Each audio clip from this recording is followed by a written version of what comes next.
welcome to a brand new episode of Farmer's Kitchen, presented by Spinneys with me, Helen Farmer.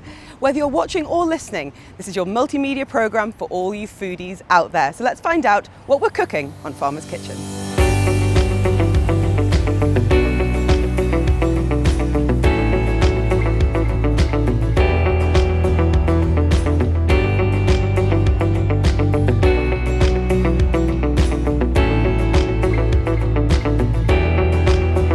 Series, we use Spinneys ingredients from the organic, the free from and the free range.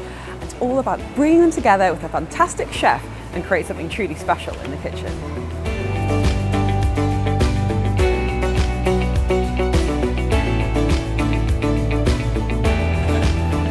And jumpers at the ready because we are in the chilled aisle. Joined by Paul Crawford, here is the category manager here at Spinneys, and we're having a look at alternative milks. Now, this is my neighbourhood store. I'm a frequent customer, and I have seen the offering just explode in the last 6 months to a year. Away from the cow's milk, even the goat's milk we're seeing now fresh, into huge numbers of plant-based milks. Why the explosion? So the range has got massive recently, and it's down to three main things really. The first one, customers are really conscious about dietary. So dietary needs, customers are recognising the intolerance to dairy. Second rate, their health, and they perceive plant-based milks to be healthier than, say, dairy cow's milk. Mm-hmm. And the third one is really more ethical and sustainability customers are becoming aware of. And the plant-based milk is actually more sustainable than, say, cow's milk. So Netflix documentaries. Exactly. Netflix is helping ourselves, yes. Massive range here. Almond, you know, there's the hazelnut here. What are your personal favourites, or is that like picking a favourite child? So my favourite brand is actually this range from Innocent. And what these guys do, they really focus on keeping the ingredients really simple. So in their range of hazelnut, oat, and coconut, you'll actually see there's only 3 to 4 ingredients added. Wow. So it's water, the actual base ingredient, and say salt, and that's it. Because there can be a lot of confusion and misconception about saying plant-based equals healthy, whereas there can be a huge number of mystery ingredients added there which don't necessarily add up to a healthy product. When it comes to using some of these, you know, the coconuts, the almonds, the rice, the soy, where do they lend themselves when we're looking at teas and coffees and cereals? What works? So you mentioned teas and coffees, that's probably the most common use for them. And what I find is that the oat milk is definitely best for teas and coffees. If you've had the misfortune of trying almond milk in coffee, you can see it curdle. Oh, no. Whereas oat milk blends perfectly and tastes fantastic. Also has that real kind of creamy base, which lends itself well to tea and coffee. Anything good for breakfast cereals? Because I'm trying to cut out dairy as much as possible at the moment, but with cereal, I feel like I'm just used to it after decades of having cow's milk. Sure, so what I try and recognise is that you try and go for something maybe a little bit sweeter when you're trying it with cereal, for example. So we have sweetened almond milk, or you could have the coconut milk, which is actually that creamier base and provides a brilliant aftertaste as well. I've had the coconut with chocolate before, and it's like having a Bounty bar in a smoothie. Yeah. That can't be good, but I really don't care. It was so delicious. But what about the nutritional profile? You know, we talk about how good protein is, and you know, getting that from cow's milk and other animals' milk as a source. What do we need to know about nutritional when it comes to those alternatives? Sure. So versus traditional dairy milk, the range of plant-based milks are much lower in fat and calories. So as a result, our most popular one is almond milk, which is actually lowest in calories. But what I just say to our customers is really understand the makeup of the product and make the right decision for your family. Because as a result, it comes with lower protein and lower calcium versus dairy milk. Well, now we know all about our tasty produce and where it's come from. In fact, we know almost everything about it thanks to our Spinneys experts. It's time to pack everything up, head over to the Hyatt Regency, Dubai Creek, and meet our chef, and we're going to be finding out what exactly we're cooking in the kitchen on this episode of Farmer's Kitchen. Thanks.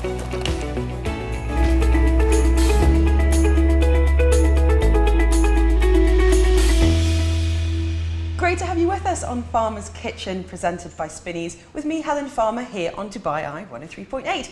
Don't forget you can watch the action as well as listen, so head over to our social media channels at Dubai Eye 103.8 FM to see what's happening in the kitchens. And our kitchens today are at Al Manzil. This is at the Dubai Creek Heights, that's the Hyatt Regency. Great event space, it's been used for cocktail parties, for fashion shows, got some live cooking stations. So what do we need? We need a chef. And we're delighted to have celebrity chef Silvena Rowe here. She is the co-founder and chef at Omnia, an amazing restaurant, award-winning restaurant here in Dubai, famed for its vegan dishes, dairy-free, paleo, keto, so it goes on. So who better to guide us through some of Spinneys' free-from range and create a delicious free-from dish today. We haven't revealed it yet. Nope. Some more clues coming your way. But what we have so far, we've been to Spinneys, we've picked up some of our ingredients, and having a look here, we're going to be getting in one by one what is going into our dish. Okay, so we have some soaked cashew nuts. How long do you soak them for, chef? Now, if we have the time, ideally you should soak it overnight, like 12 hours at least. But if you are strapped for time, I suggest that you actually add hot water instead of cool water, and this speeds up the soaking process. So that's quite a nice, useful tip when you use nuts for the purposes we're going to be using them. Don't give away too many clues. No, but I think those that know in the know will already know. Yeah. We are, of course, dairy-free today, but we do have a milk. Which is also dairy-free. It's actually milk that is nut-based, and it's I had decided to use almond milk. So to complement the nuttiness of the cashews there. Yeah, it's very smooth, it's very silky, so it's great. Here we use maple syrup, which is my favorite sweetener in the world. So lemon juice, delicious. Yeah. So just to brighten things up. And here one of my most favorite substances. It's nutritional yeast. It's so delicious. Try a little bit. Yes. It's okay. I'll take from the edge here. Yes, try a little bit. It's beautiful. And I'm going to say the word that I'm going to give out the dessert. No! If I say the word. So I don't want to say the word, but later on we'll say the word. But it's earthy, it's savoury, and it's going to perform quite a special function in the creation of our dish today. Yes, I love it. So these are our wet ingredients. The dry ingredients are here.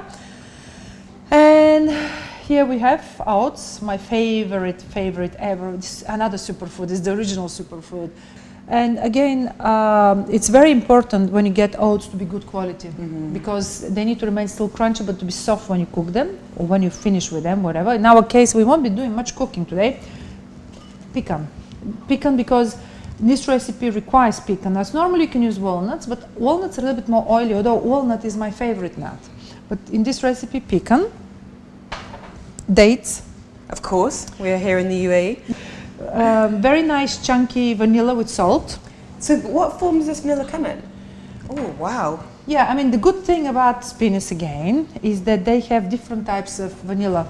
They have it as a bean. This is a bean that has been chopped up. They have it as a paste. They have it also as a powder, and they have it as an essence. This is nice and strong, and I need it because this is a very stunning dish, and the flavor of the vanilla needs to be prominent. It's delicious dates. And a drop, little 2 bit more tablespoons of, just because I need some moisture in my dry ingredients, this is almond milk. We continue with the same theme, but it's just a couple of tablespoons to go for my dry ingredients. So here are the dry, here are the wet ingredients, and then we have berries and edible flowers to finish off the dish. Let me tell you exactly the titles of this amazing dish. It's raw, it's paleo, it's vegan, it's sugar-free, it's dairy-free, and it's gluten-free. So please tell me it's still tasty. oh, it's so delicious. It's so full on taste. So we today are doing a dairy-free dessert with something of an ironic name. Go on, reveal what's the creation. It's a cheesecake. It's a vegan cheesecake. It's a dairy-free vegan cheesecake. And to make it even more special, like I said, it's sugar-free and it's gluten-free. So for all those people that have awareness and have sensitivity to allergies, this is perfect. Unless, of course, you are not allergic. Then it's no good for you. So let's start cooking. Let me then start you off. I say cooking. We're not cooking, are we, Kind today? of, we are cooking because you know what? This is raw cuisine. And you know, raw cuisine, as in non-cooked cuisine, it's one of the very much trendy things now out there. Again, you have to be very careful what you do because who doesn't love cooked food? But this cheesecake actually, it's a cold set raw cheesecake. So what I'll do, I'll start you off with those. So please, can you chop them up very roughly? I like very roughly because Yes, the because precision. it's going to go into a food processor. All the dry ingredients will go into a food processor. So we're just helping it out a bit with a bit of a rough cut. Yeah, and I just like making her work really on this. You As know. you should. I know it's called farmer's kitchen and all this stuff, but hey, she needs to work. Today at Silvena's You know? kitchen. We're going to give that food processor a bit of a helping hand by rough chopping these pecans. She cuts them so beautifully. Thank you so much. precisely, If you're ever you know. looking for a sous chef. Notice how there's no sense of urgency. So in Omnia, what are the kind of the best-selling dishes when it comes to savoury? What do people really enjoy? I mean, we have amazing breakfast. Our shakshuka is an award-winning shakshuka. The shakshuka actually... With egg?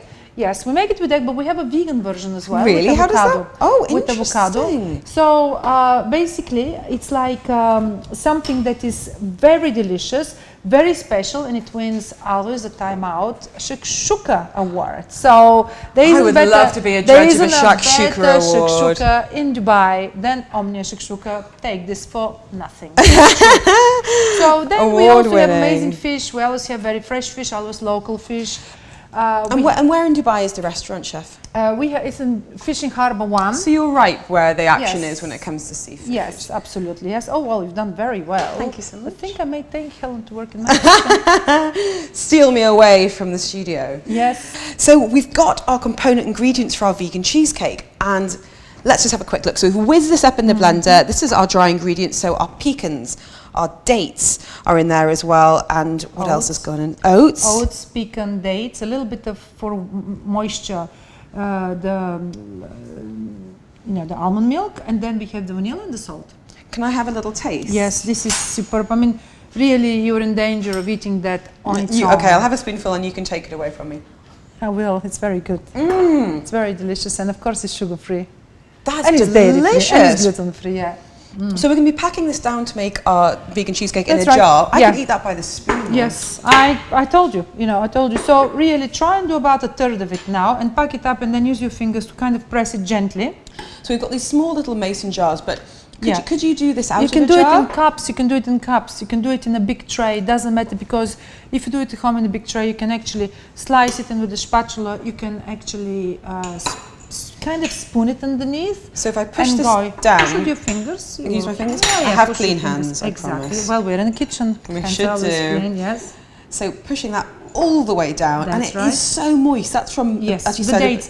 But remember, we only put very few dates, so it's not like it's very, very datey. and our That's right. wet ingredients have been whipped up too. So let's talk about soaking those cashews, ideally overnight, but 12 hours Yes, if possible. Yeah, here is the cheesecake mixture now. And it looks just like a dairy version. Yeah, it does, it really does. And it's like, to be honest with you, there are various ways of making it even more dairy-ish, adjust the taste. But this is a very good start for anybody who wants to try an alternative cheesecake mix. So the cashew nuts are probably the smoothest, the easiest, the least temperamental of nuts to work to create this cheesecake mixture. And you put it into a piping I bag. only did because I think it's much easier for me to regulate. Or easier for me to regulate. Well, there's a lot of people that are, I'm not eating that. No. But once they see how delicious it is, you have a comfort right there and then. Of course, make sure they're not allergic, of course. Oh, look how fast she is now. See, this is my future career as a pastry chef. And it does need to look beautiful and pretty and stuff. Is that enough? A little bit more, perhaps, a little bit more. I'm so interested to taste this. Yeah, so this needs to go and set. And how long will it set for, chef? So what we'll do now, we kind of tap it down so that it's nice I've and just set. sneaked a taste. Good. Well, that's the perk of the job. Delicious. There it is. So it is beautiful. So beautifully layered, Yeah. probably about a quarter of base and then topped up. Yeah, that's right. When we come back, we're dressing them to make sure they're table ready, and I'm having a taste. Stay with us on Farmer's Kitchen, presented by Spinneys here on Dubai Eye.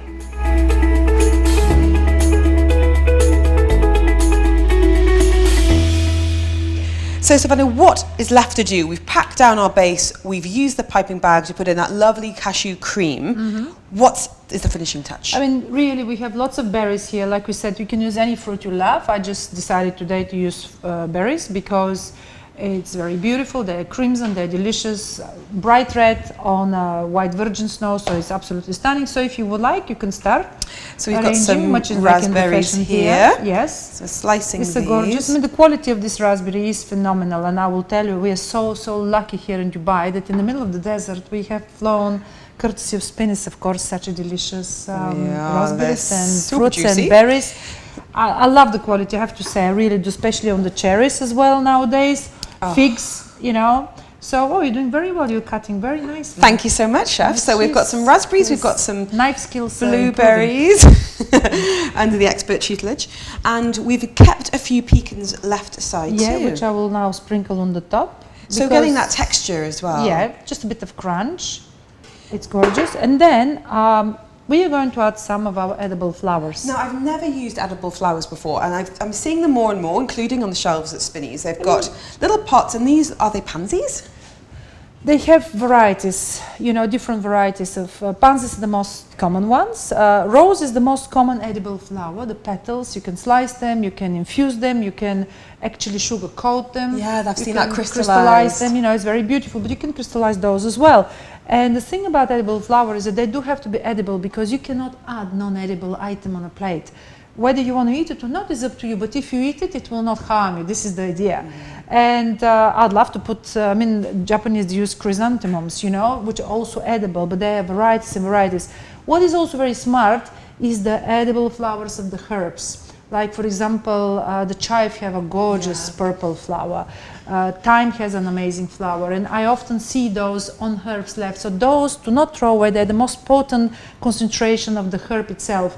And even here they will go well, because remember, this is a cheesecake. It has a slight savory twist. Is it time to have a taste? Absolutely, please? let's go. So spoon is going in. This obviously isn't the first time you've had it, so you are an expert in the vegan cheesecake. How does this one compare, Chef? Some happy noises. Listen, I love my food. You know what? This is super special, super delicious, creamy, delectable, velvety, silky, voluptuous, seductive. This is exactly everything you want from a cheesecake. Chef Silvena, thank you so much for joining us on Farmer's I love Kitchen. being here. Keep in touch with the show, stay hungry, stay cooking, and send in your recipes through the website Dubai 1038 FM. We'll be back very soon with a brand new episode full of eating inspiration. Thank you.